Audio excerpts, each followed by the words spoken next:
वही वीडियो देखो जो आए बिना ब्रेक के। अभी डाउनलोड करें तक ऐप।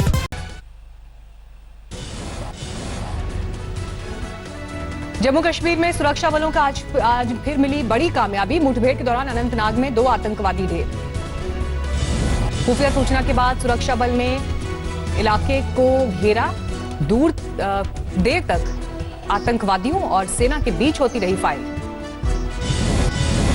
डीजीपी के मुताबिक वाघामा में मारे गए दोनों आतंकवादियों ने बिजबेहरा में एक सीआरपीएफ जवान और मासूम की हत्या की थी। अनंतनाग में 24 घंटे के भीतर आतंकवादियों से दूसरी बड़ी मुठभेड़। कल खुलचौहर में सुरक्षा बलों में मुठभेड़ के दौरान 3 आतंकवादी किए थे ढेर। भारी मात्रा में हथियार हुआ था बरामद।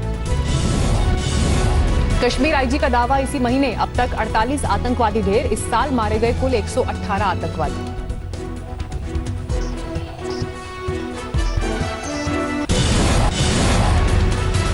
एलएसी पर तनाव कम करने के लिए आज फिर होगी कोर कमांडर की बैठक। भारतीय दल का नेतृत्व करेंगे लेफ्टिनेंट जनरल हरिंदर सिंह। जून में तीसरी बार होगी कोर कमांडर स्तर की बातचीत। भारतीय हिस्से में चुशूल में हो सकती है मीटिंग। चीन को लेकर कांग्रेस के सवालों से बीजेपी परवार। शाहनवाज हुसैन बोले, सच्चाई बता रहे हैं जनरल वीके सिंह, कांग्रेस समझना ही नहीं चाहती। जनरल वीके सिंह जी ने विस्तार से बताया है, कांग्रेस समझना चाहती है या नहीं समझना चाहती, ये देश को बताना होगा।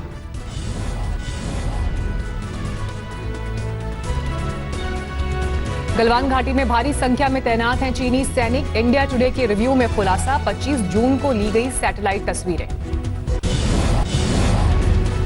रक्षा मंत्री राजनाथ सिंह से आज अमेरिकी रक्षा मंत्री मार्क एस्पर से करेंगे बात। लद्दाख और सैन्य अभ्यास पर चर्चा संभव।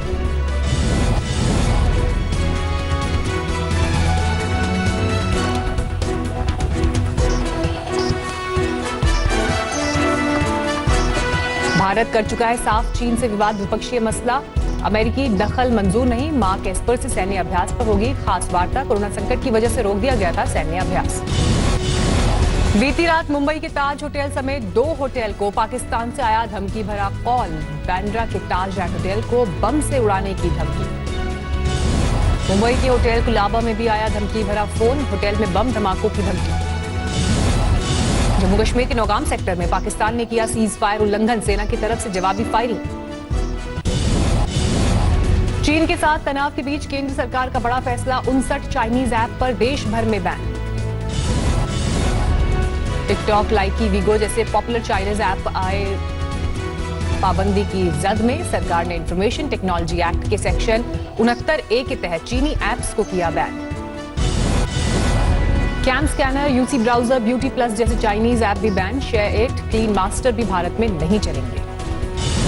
बैन किए गए सभी 59 ऐप पर प्राइवेसी नियम के उल्लंघन के आरोप। कई बार उठ चुका है विवाद। चाइनीज ऐप पर डेटा डाइवर्ट करने के भी आरोप। यूजर्स का डेटा चीन के सर्वर में जमा करने को लेकर आए थे निशाने पर। आज शाम 4 बजे देश को संबोधित करेंगे प्रधानमंत्री मोदी। कोरोना और चीन के खिलाफ भारत की रणनीति पर मिल सकते हैं अहम संकेत। अनलॉक 2 के लिए नई गाइडलाइन जारी। 31 जुलाई तक बंद रहेंगे स्कूल, कॉलेज, सिनेमा, मेट्रो और अंतर्राष्ट्रीय उड़ानों पर पाबंदी। रात के कर्फ्यू के समय में बदलाव। रात 10 बजे से सुबह 5 बजे तक लागू रहेगा कर्फ्यू। माल ढुलाई से जुड़े लोगों को कर्फ्यू से राहत। दुकानों पर 5 से ज्यादा लोगों के जुटने पर पाबंदी नहीं। सोशल डिस्टेंसिंग का रखना होगा ख्याल। 1 जुलाई से लागू होगी नई गाइडलाइन। कोरोना वैक्सीन तैयार करने की दिशा में बड़ा कदम। भारत बायोटेक को मिली ह्यूमन ट्रायल की इजाजत। 2 चरणों में होगा ट्रायल। विशाखापट्टनम में गैस लीक से फिर दहशत, 2 लोगों की मौत। हादसे में 4 लोग अस्पताल में भर्ती। 29 जून की रात को सेनर लाइफ साइंसेज प्राइवेट लिमिटेड में लीक हुई थी गैस। बिहार के पालीगंज में कोरोना विस्फोट। विवाह समारोह में शामिल 95 लोग कोरोना पॉजिटिव। 2 दिन पहले कोरोना से दूल्हे की हो गई थी मौत। इसी के बाद मेहमानों की कराई गई टेस्टिंग। गुरुग्राम में सॉफ्टवेयर इंजीनियर का दूल्हा। सेहत खराब होने के बावजूद कर दी गई शादी। नियम के खिलाफ ज्यादा मेहमान बुलाए गए। देश में नहीं थम रही कोरोना की रफ्तार। 24 घंटे में 18,522 कोरोना पीड़ित बढ़े। देश में अब तक कुल 5,66,840 कोरोना केस। देश में 24 घंटे में कोरोना ने ली 418 लोगों की जान। कोरोना से अब तक कुल 16,893 लोगों की मौत। महाराष्ट्र में कोरोना के 1,69,000 से ज्यादा मरीज 24 घंटे में सामने आए। 5,257 नए मामले। दिल्ली में 85,000 के पार पहुंची कोरोना मरीजों की संख्या। राज्य में कोरोना से अब तक 2,680 लोगों की जा चुकी है जान। दिल्ली में 4 से 5 दिन में और गहराएगा कोरोना संकट। मुख्यमंत्री ने लोगों को दिलाया भरोसा, कहा नहीं है घबराने की जरूरत। गृहमंत्री अमित शाह के हमले पर केजरीवाल का जवाब। आज तक से खास बातचीत में बोले, दिल्ली की जिम्मेदारी मेरी, क्रेडिट लेना चाहे तो कोई और ले। लोगों की जान बचाना मेरे लिए इस टाइम सबसे बड़ा धर्म है। मेरे लिए क्रेडिट की लड़ाई नहीं है।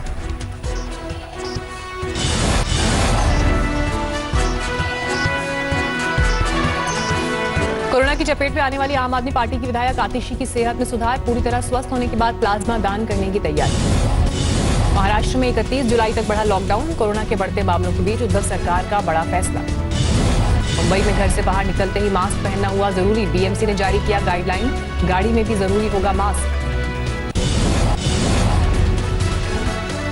यूपी में एक दिन में कोरोना के 598 केस बढ़े। कुल मरीजों का आंकड़ा 22,000 के पार पहुंचा। अब तक 660 मरीजों की मौत।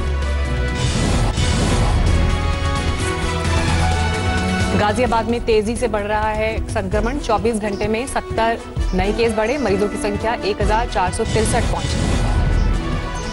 पुणे में बीते 24 घंटे में 617 नए केस बढ़े। शहर में मरीजों का कुल आंकड़ा 16,700 के पार।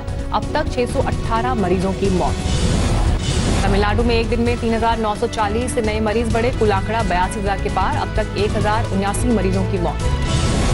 गुजरात में कोरोना का आंकड़ा 31,300 के पार। अब तक 1,808 मरीजों ने तोड़ा दम। यूपी में कांग्रेस अल्पसंख्यक मोर्चे के अध्यक्ष शाहनवाज आलम को यूपी पुलिस ने गिरफ्तार किया। उनकी रिहाई के लिए हजरतगंज थाने पहुंचे कांग्रेस नेताओं पर पुलिस का लाठीचार्ज। मुरादाबाद में कांग्रेस के जिला अध्यक्ष समेत 11 नामजद और 15 अज्ञात कांग्रेसियों के खिलाफ केस दर्ज। डीजल पेट्रोल की महंगाई के खिलाफ प्रदर्शन में सोशल डिस्टेंसिंग का पालन नहीं करने का आरोप। बाबरी मस्जिद विध्वंस केस में सुनवाई के लिए 7वीं रितंभरा लखनऊ पहुंची। स्पेशल सीबीआई कोर्ट में है केस। छत्तीसगढ़ की राजधानी रायपुर में सीएम हाउस के सामने युवक ने आत्मदाह की कोशिश की। बेरोजगारी से परेशान होकर लगाई आग। 50 की जली हालत में अस्पताल में भर्ती। ग्रेटर नोएडा में मकान के विवाद में 2 गुटों में चली गोलियां। एक शख्स की मौत, कई की हालत गंभीर। गांव में सुरक्षा बढ़ाई गई।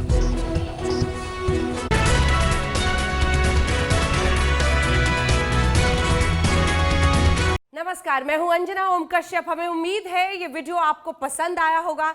लेटेस्ट खबरों के लिए यूं ही देखते रहिए आज तक, और इस वीडियो के पसंद आने पर लाइक, शेयर एंड सब्सक्राइब करना ना भूलें।